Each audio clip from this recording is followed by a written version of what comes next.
Class 10 paper analysis. The mean and median are of a distribution are 14 and 15 respectively. Then find the value of mod. Here mean 14 है, median 15 है and mod find करना है.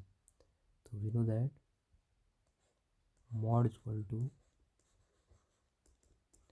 3 median minus 2 mean.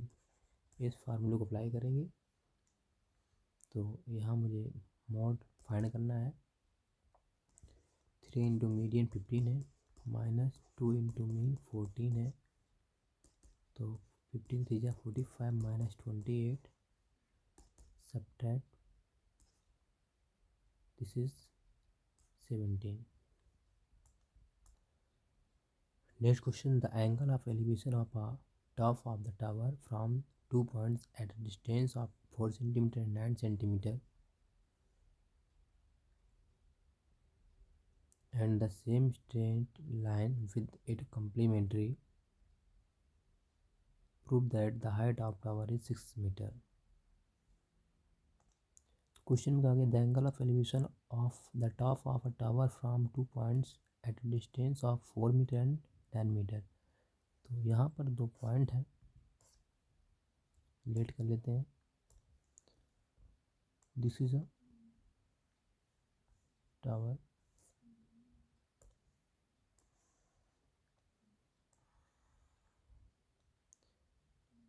एक point यहाँ पर जहाँ पर angle of elevation दोनों का जो एंगल है वो एंगल ऑफ एलिवेशन कम्प्लीमेंट्री है.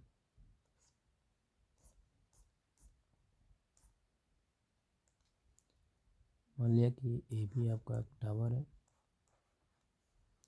ये सी पॉइंट जो 4 सेंटीमीटर डिस्टेंस से बन रहा है एंगल, और जो पॉइंट डी है वो डिस्टेंस टावर के फुट से लेके यहाँ तक का 9 सेंटीमीटर है.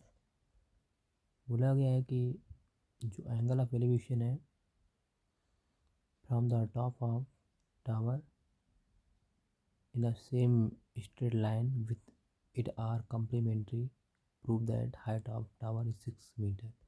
तो प्रूव करना है कि जो हाइट ए बी है वो 6 सेंटीमीटर होगी. तो लेट कर लेते हैं. Let the height of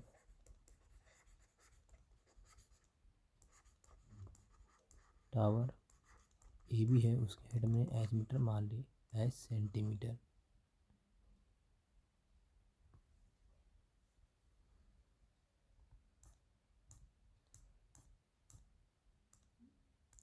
question करेंगे यहाँ पर जो हाइट है वो मीटर सेंटीमीटर में कहा गया है. तो और बोला गया है कि जो एंगल ऑफ एलिवेशन है वो same straight line with it are complementary. यदि ये एंगल थीटा होगा तो ये 90 minus theta, because we know that the sum of two angles of a complementary is 90 degree. तो then we add this angle and this angle we get 90 degree. These are complementary. Then find the value of the height of tower. हमने H meter से let कर लिया. Now जानते हैं ये angle हमारा 90 रहेगा. तो in triangle A B D, देखिए यहाँ से ये एंगल थीटा है, ये परपेंडिकुलर, और ये आपका ए डी क्या हो जाएगा बेस. तो यहाँ अप्लाई करेंगे 10 theta equal to perpendicular A B upon A D.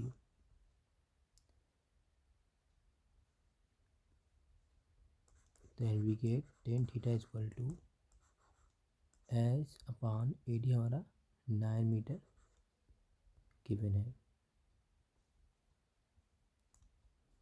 Condition number first. Now in triangle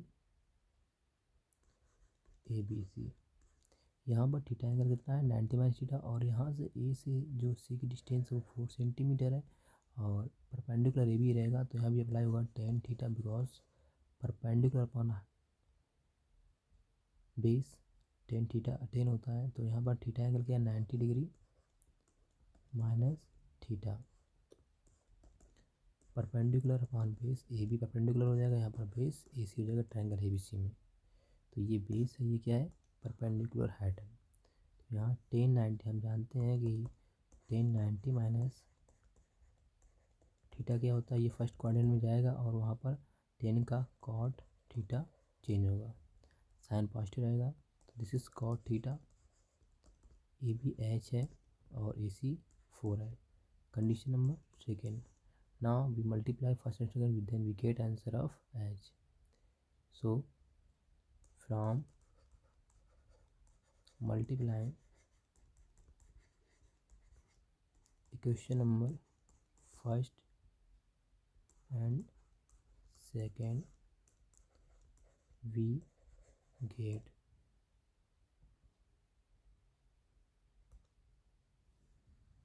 so this is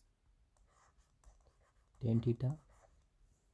आप देख रहे हैं लेफ्ट साइड, यहाँ tan थीटा, यहाँ cot थीटा है। So multiply tan theta and cot theta, right में h/9 h/4,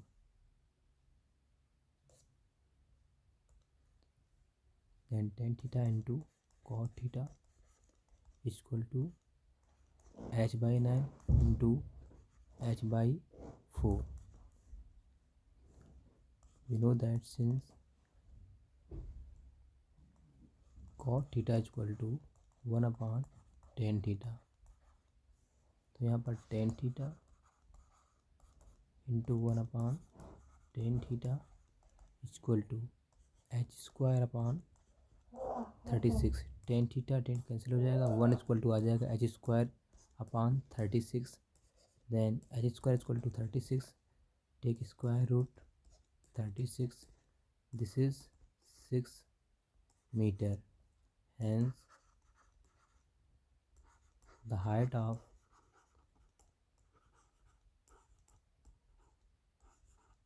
tower is 6 meter, hence proved।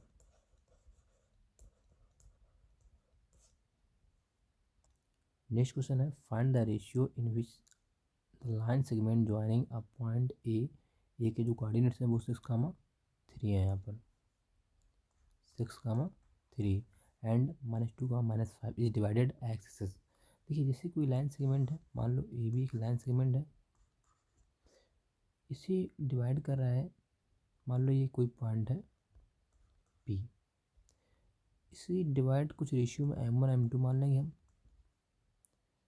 जो ए के कोऑर्डिनेट्स हैं वो 6,3 हैं और जो बी के कोऑर्डिनेट्स हैं वो 2 -2, -5 है। जो इस कोऑर्डिनेट डिवाइड करने पर जो कोऑर्डिनेट्स के बी पॉइंट के कोऑर्डिनेट्स आएंगे वो बाई एक्सिस है, दैट मीन्स जो एक्स एक्सिस के कोऑर्डिनेट्स होते हैं वो x, 0 होगा।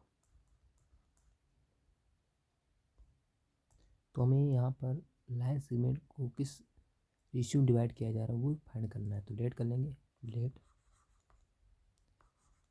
ए B is a line segment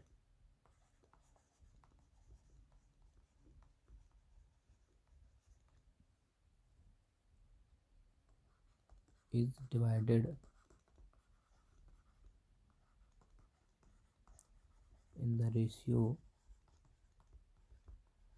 of m1 and m2। हमने मान लिया कि m1 m2 इसमें डिवाइड कर रहा है, तो we apply know that section formula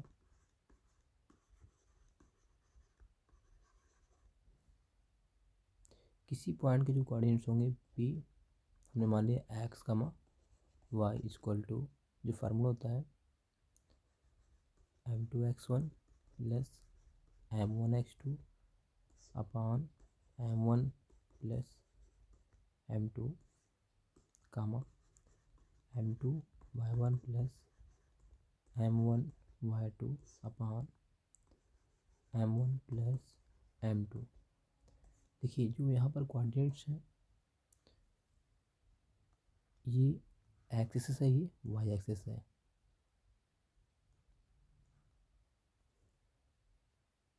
तो यहाँ पर जो पॉइंट होंगे वो एक्स का मान 0 इक्वल टू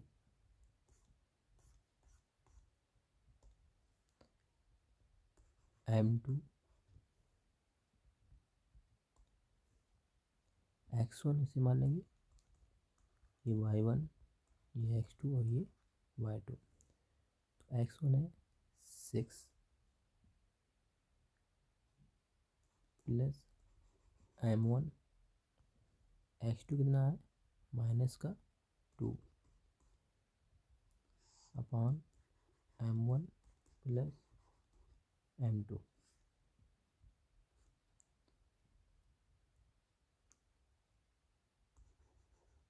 m2 y1 यहाँ पर 3, तो 3m2 हो जाएगा प्लस m1 यहाँ y2 माइनस का 5 अपॉन m1 प्लस m2। देखिए ऑन कंपेयरिंग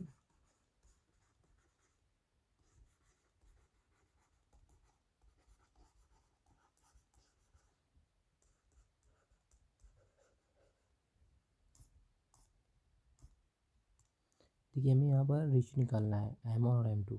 तो मैं अगर एब्सिसा यहाँ पर अर्थात एक्स एक्सिस का कोऑर्डिनेट ये है, ये वाई एक्सिस का है, तो मैं क्या करूँगा कि जो ऑर्डिनेट्स के कंपेयर ऑर्डिनेट्स करा देंगे। यहाँ वाई एक्सिस का पॉइंट 0 है और यहाँ ये है 3m2 minus 5m1 upon m1 plus m2। तो on comparing then we get ratio of m1 and m2। Here 0 equal to 3m2 minus 5m1, 0 equal to 3m1 minus 5m2 upon m1 plus m2। Cross multiply कराएंगे, 0.1 यहाँ हो जाएगा 3m1 minus 5m2 equal to 0। तो आप देख रहे हैं कि यहाँ पर 3m2 प्लस माइनस माइनस हो जाएगा minus 5m1 upon m1 plus m2 equal to 0। तो देखिए 3m1 minus 5m2 equal to 0, 3m1 equal to आ जाएगा 5m2।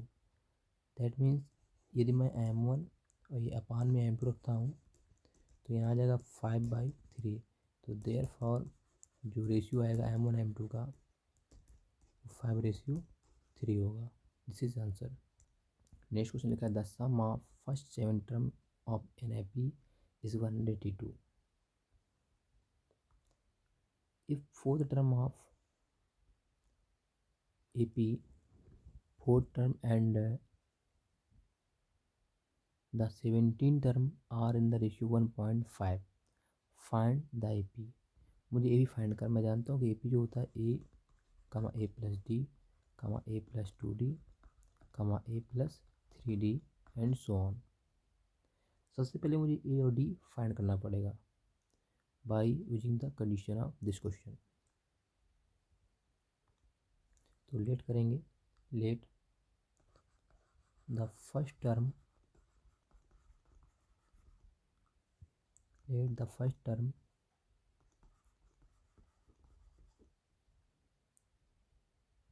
and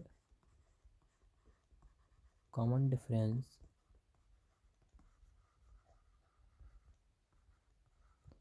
of AP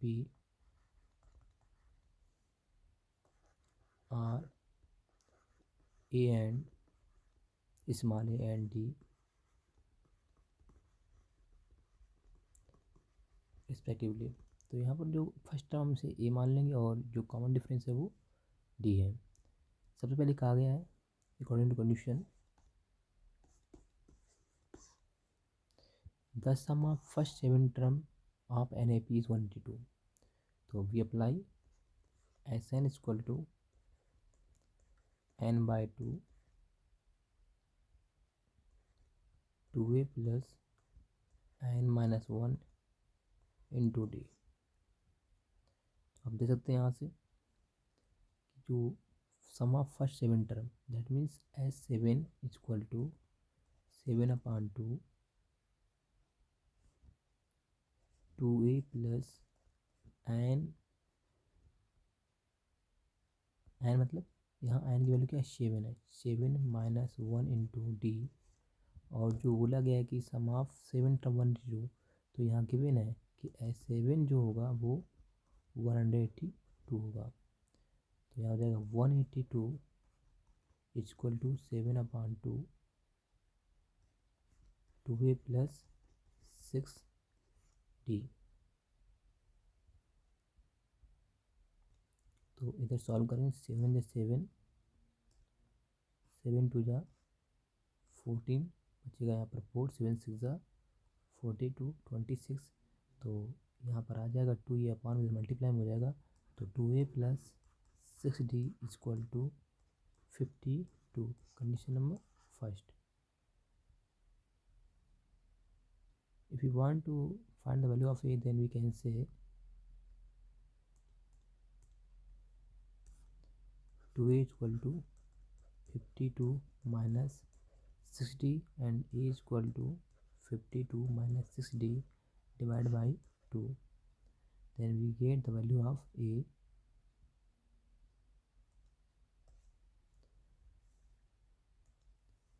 equal to 52 minus 6d/2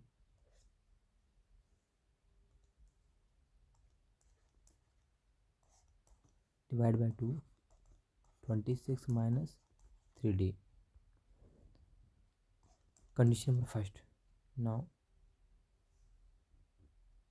second condition.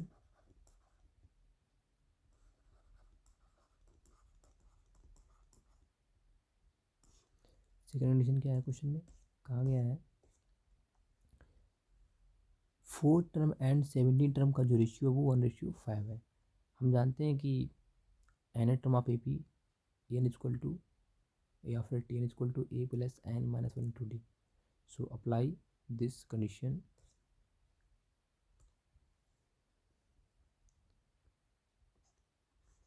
यहाँ पर T N equal to A plus N minus 1 into D apply किया जाएगा।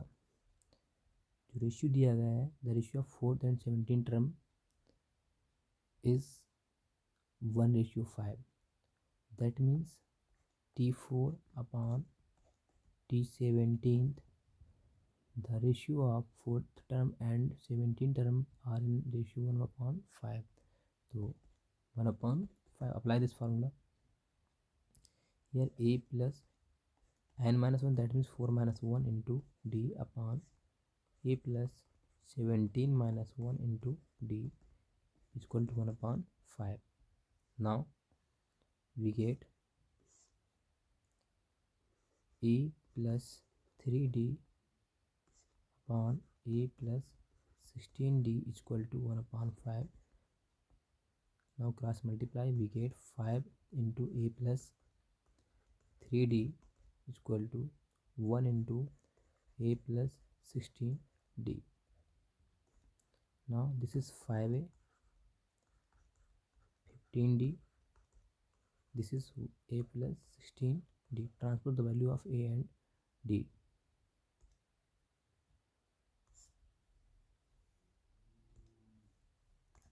Five a minus a and 16d minus 15d.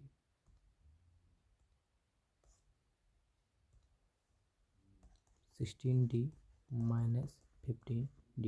This is 4a is equal to d. From equation number first देखिए यहाँ से हम ए की value find कर रहे थे A equal to 26 minus 3d। Now put the value of A 4 in bracket 26 minus 3d 26 minus 3d is equal to d 6 4 जा 24 2 to the 8 plus 2, 104 minus 12d is equal to d. 104, this is transpose left to right, this is positive, d plus 12d, 104 13d, that means d is equal to 104 upon 13, d is equal to 8. Now find the value of a, then we put the value of d in equation number first. Put d is equal to 8 in equation number first. We get here a is equal to 26 minus 3d.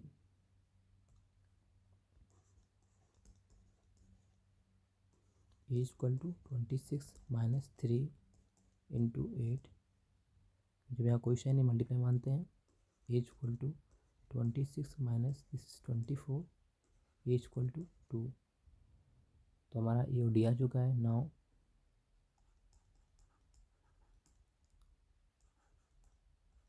AP is A comma A plus D comma A plus 2D and so on. Put the value of A and D, we get 2 comma 2 plus 8 comma 2 plus 2 into 8. This is 2 10, then 2 and 16 18. तो आप देखें this ये हमारी AP है और यहाँ पर common difference देख रहे हो 8 आ रहा है. 10 माइनस 2 8, 18 माइनस 10 8 आएगा. ये क्या है? AP है. AP का जो नियम है कि यहाँ का कॉमन डिफरेंस कैसा रहेगा, हमेशा सेम रहेगा. इस तरीके से सवाल कंप्लीट हुआ.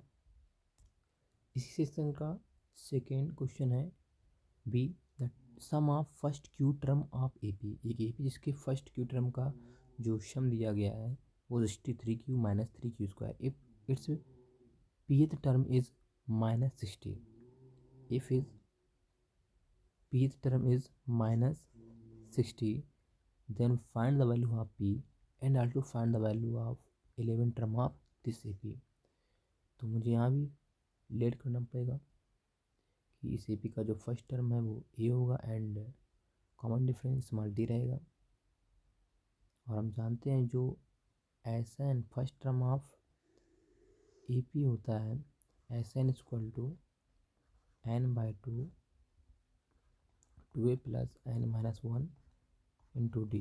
तो यहाँ पर ये फार्मूला अप्लाई करेंगे. जो यहाँ पर S1 आएगा वही A1 होता है, मतलब कि जो सम ऑफ फर्स्ट टर्म होता है वही फर्स्ट टर्म आपका होता है. इसके बाद जो सेकेंड टर्म आएगा S2 आएगा, फिर S3 निकालेंगे. वो हम यहाँ पर इसे ये SN इक्वल टू दिया गया तो यहाँ SN मतलब SQ है तो यहाँ Q इक्वल टू 1 2 3 मान लेंगे और पुट कर देंगे. इसके बाद S1 S2 S3 फाइंड करेंगे और वहाँ से हमें AN टर्म निकालने के लिए फार्मूला होता है AN equal to SN minus 2. That means अगर हमें सेकेंड टर्म निकालना होगा तो S2 माइनस S1 करना पड़ेगा, सेकेंड टर्म आ जाएगा. अगर थर्ड टर्म निकालते हैं तो यहाँ पर S3 माइनस S2 करना पड़ेगा. जब आपका A2 A3 A4 मिल जाएगा तो वहाँ से हमें A2 minus A1 common difference होगा, A3 minus A2 common difference होगा. इस तरीके से आपका ये क्वेश्चन सॉल्व होगा. तो आइए सॉल्व करते हैं. तो लेट करेंगे. Let the first term and common difference of AP are A and D respectively. तो यहाँ पर जो लिखा है कंडीशन में the sum of Q term of AP, तो that means according to condition. तो यहाँ पर लिखा है SQ equal to 63q minus 3q square. जैसे कि हम जानते हैं कि जो n टर्म का सम होता है SN बराबर n/2 2a plus n minus 1 into D होता है. यहाँ पर क्यू टर्म का दिया गया है जैसे यहाँ n 1 2 3 लेट करेंगे तो यहाँ पर क्या मान लेंगे कि q इक्वल टू क्या है 1 2 3 4 एंड सो ऑन। इससे क्या होगा कि आपको फर्स्ट टर्म का सम, सेकेंड टर्म का सम, थर्ड टर्म का सम, फोर्थ टर्म का सम मिल जाएगा। उसके माध्यम से हम लोग A N equal to A plus N minus one into D वाला फार्मूला कॉमन डिफरेंस अप्लाई कर पाएंगे। सबसे पहले हमें ए और डी फाइंड करना पड़ेगा, तो उसके लिए एस वन एस टू पता होना चाहिए। तो पुट करेंगे X Q equal to 1 and Q equal to 2 3 4। Now solve this question.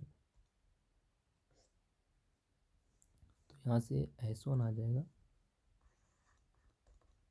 क्योंकि एस क्यू इक्वल टू लिखा है 63 क्यू, तो जहाँ पर क्यू वहाँ पर रखेंगे 1, 63 इंटू 1 माइनस 3 क्यू स्क्वायर 1 का स्क्वायर। तो एस वन ये क्या होगा आपका ए वन होगा, फर्स्ट टर्म होगा। तो 63 माइनस 3 दिस इज, तो यहाँ से जो ए वन आ गया फर्स्ट टर्म वो आ गया 60। अब एस टू निकालेंगे, तो जहाँ पर आपका क्यू वहाँ टू पुट करेंगे 63 इंटू 2 माइनस 3 इंटू 2 का स्क्वायर। तो this is 126 minus 3 into 4 126 minus 12 this is 4 1 1 15। S three निकालेंगे इस तरीके से, तो वहाँ से एस थ्री आएगा 63 इंटू 3 माइनस 3 इंटू 3 का स्क्वायर 9 18 माइनस 9 3 27। तो दिस इज़ 2 6 1 एस थ्री आ गया। हम जानते हैं since A N equal to पहले टर्म होता है पी का एस एन माइनस वन। यदि मैं फर्स्ट टर्म की बात करूँ ए वन की, तो यहाँ से S one minus S not हो जाएगा 1 माइनस 1 0। तो कुल मिला के जो ए वन होता है वही क्या होता है एस वन। तो ए वन एस वन क्या है, देखो ये S one equal to A one था, तो पहला टर्म क्या होता है 60। तो जो फर्स्ट टर्म का सम होता है वही ए पी का फर्स्ट टर्म होता है। ऐसे ए टू निकालने के लिए क्या करेंगे, H two minus N minus one, तो एस वन हो जाएगा। तो ए टू यहाँ पर फाइंड करने के क्या करेंगे, H two 115 14 minus 60, A two आ जाएगा 454। सेकेंड टर्म आ गया 54। ऐसे ए थ्री फाइंड करेंगे तो H three minus H two हो जाएगा। तो ए थ्री टर्म जो आएगा third term of A P 162 minus 114। तो ए थ्री आ जाएगा 8 4। इसके बाद ही मुझे ए फर्स्ट टर्म मिल गया, सेकेंड टर्म मिल गया, थर्ड टर्म मिल गया है। अब मुझे इसमें डी फाइंड करना है। सवाल में कहा गया if the pth term of A P is -60 then find the value of P. सबसे पहले पी फाइंड करते हैं। आइए देखेंगे यहाँ पर pth term of A P, pth term of A P equal to हो जाएगा A plus N minus one होता है वहाँ पर, तो पी माइनस वन हो जाएगा इंटू डी। जो पी टर्म दिया गया है पी का वो कितना दिया माइनस का 60, और जो फर्स्ट टर्म है वो हम फाइंड कर चुके हैं। वो फर्स्ट टर्म क्या आया है 60। तो यहाँ पर पुट करेंगे well 60 plus P minus one into D. तो ये -60 जब ये इधर आएगा -60 हो जाएगा equal to P minus one into D -120 equal to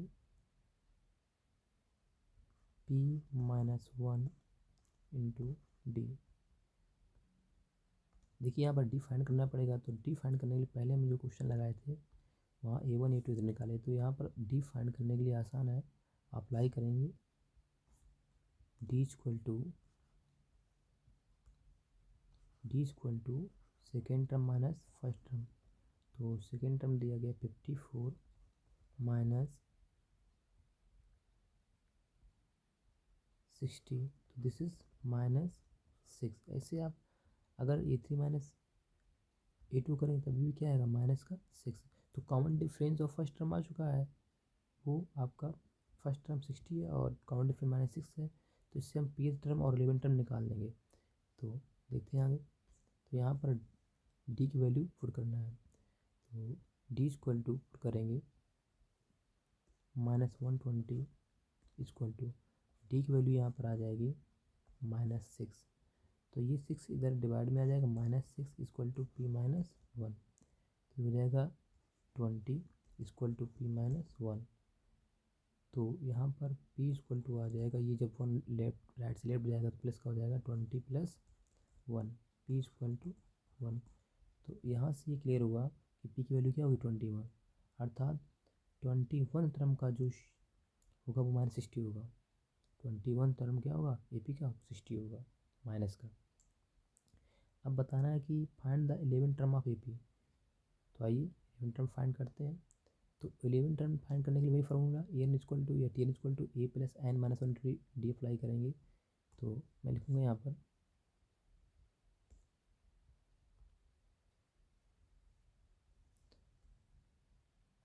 11 term of AP A plus 11 minus 1 into D. Put the value of A equal to कितना आया था 60 एंड डी इक्वल टू कितना आया माइनस का 6। तो यहाँ आ जाएगा ए प्लस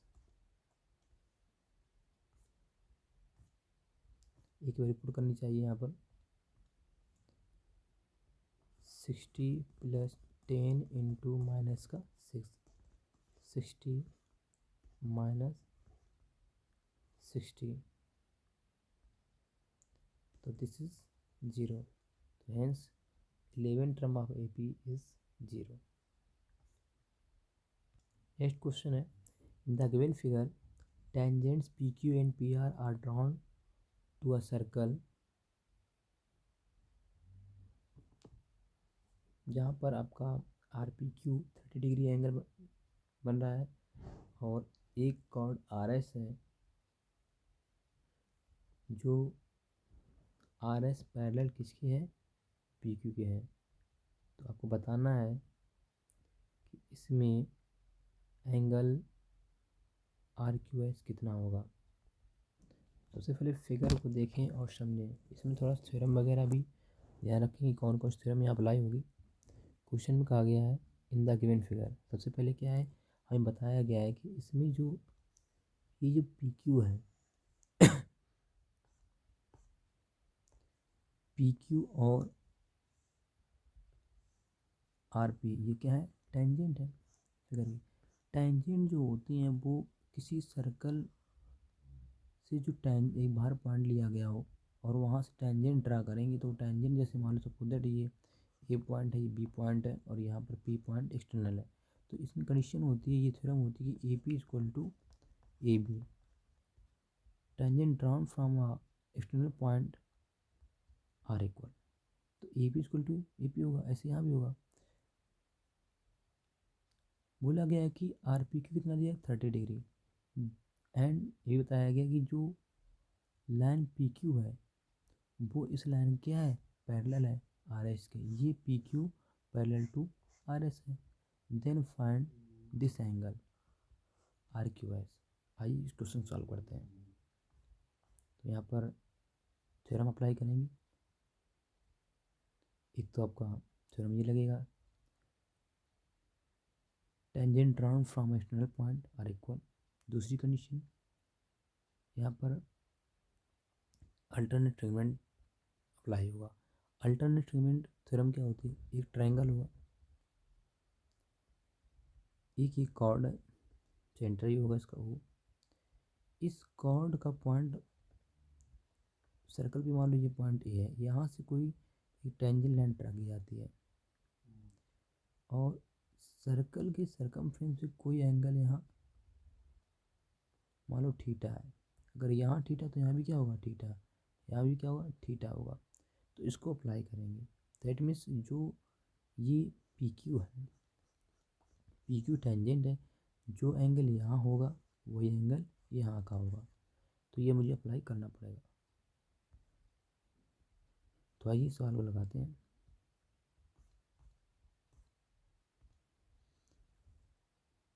देखिए, सिंस सबसे पहले हम देखेंगे कि यहाँ पर in triangle P R Q, आप देख रहे हैं पी आर क्यू में ये जो साइड पी क्यू है वो आर क्यू की क्या है, पी क्यू पी आर के इक्वल है। तो मैं लिखूँगा P Q equal to P R. Reason tangents drawn from external point कौन सा है, पी। तो जो एक्सटर्नल पॉइंट से लाइन ड्रा की जाएगी टेंजेंट, तो वो क्या होंगे, इक्वल होंगी। ये थ्योरम होती है, बता चुका हूँ मैं। तो यहाँ पर ये इक्वल है। यदि ये इक्वल है तो आपने पढ़ा होगा ट्रायंगल के अगर टू साइड्स इक्वल है तो उसके अपोजिट एंगल भी क्या होंगे, इक्वल। ये एंगल, क्योंकि पी के अपोजिट एंगल कौन सा होगा, पी आर क्यू, और पी आर के अपोजिट होगा एंगल आर क्यू पी। तो ये आपस में क्या होंगे, इक्वल। तो मैं लिखूँगा therefore angle P R Q equal to angle P Q R. Angles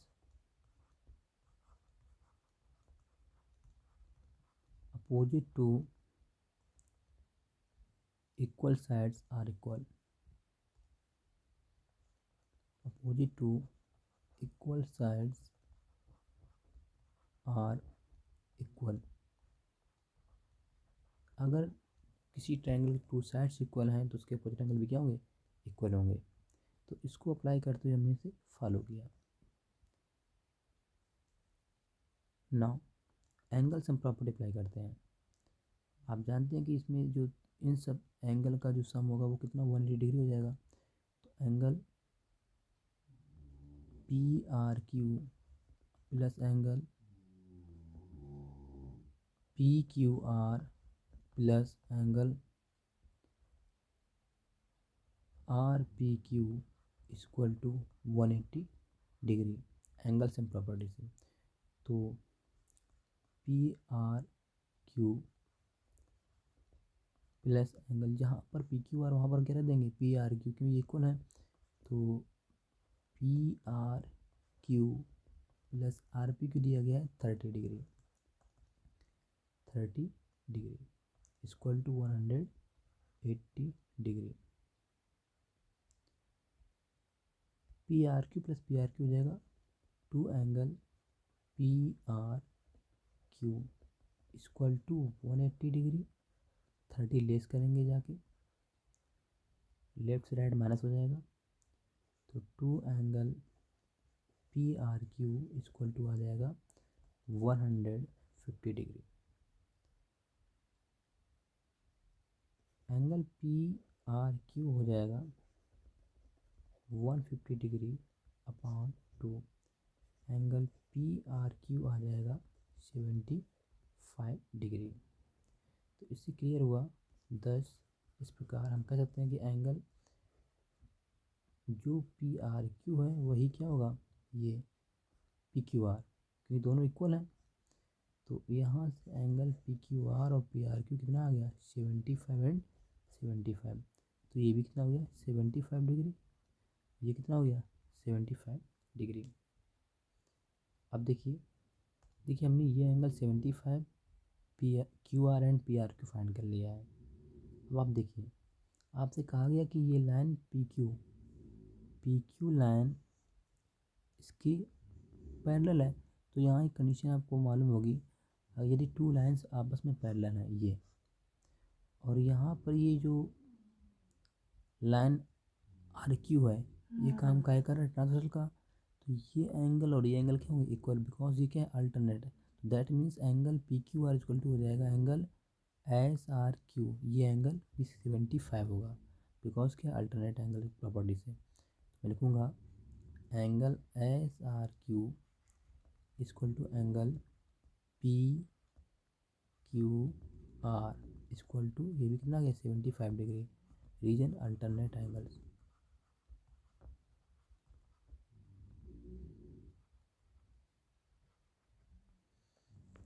ऐसे अब आप देखिए ये 75 आ चुका है। अगर मुझे ये और मालूम चल जाए, ये वाला एंगल जिसका नाम है आर एस क्यू, तो एस क्यू आर निकल आएगा एंगल सम प्रॉपर्टी से, आर क्यू एस या एस क्यू आर। तो ये आप गौर से देखिए कि ये पी क्यू क्या है, एक टेंजेंट की तरह वर्क कर रहा है। तो अभी बताया था कि जो सर्कल का कॉर्ड होगा, सर्कल है ये, इसका कॉर्ड है सी डी, और यहाँ पर कोई पॉइंट मैंने मान लिया बी। तो यहाँ का एंगल जो होगा वो इस टेंजेंट के द्वारा और कॉर्ड के द्वारा जो एंगल बने वो इक्वल होगा। तो ये अल्टरनेटिव सेगमेंट थ्योरम है सर्कल की। तो ये एंगल और ये एंगल क्या हो, इक्वल। तो मैं लिख सकता हूँ angle R S Q equal to angle P Q R equal to 75 degree, reason alternative segment theorem.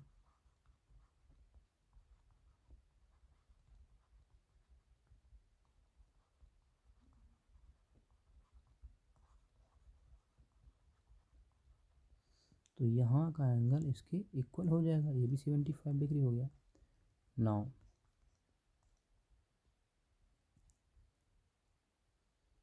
In triangle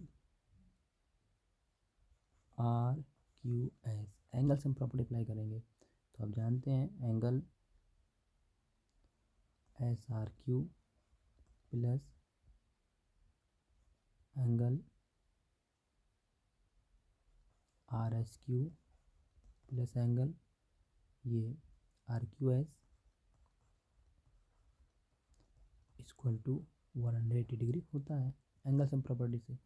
तो एस आर क्यू मतलब कि एस आर क्यू ये वाला एंगल 75 गिवन है, plus R S Q 75 degree, angle R Q S equal to आ जाएगा 180 degree. This is 150 degree plus angle R Q S equal to 180 degree. Angle R Q S equal to हो जाएगा 180 degree minus 150 degree. Angle R Q S आ जाएगा 30 degree. इस प्रकार question हमारा solve, यही इसका आंसर है।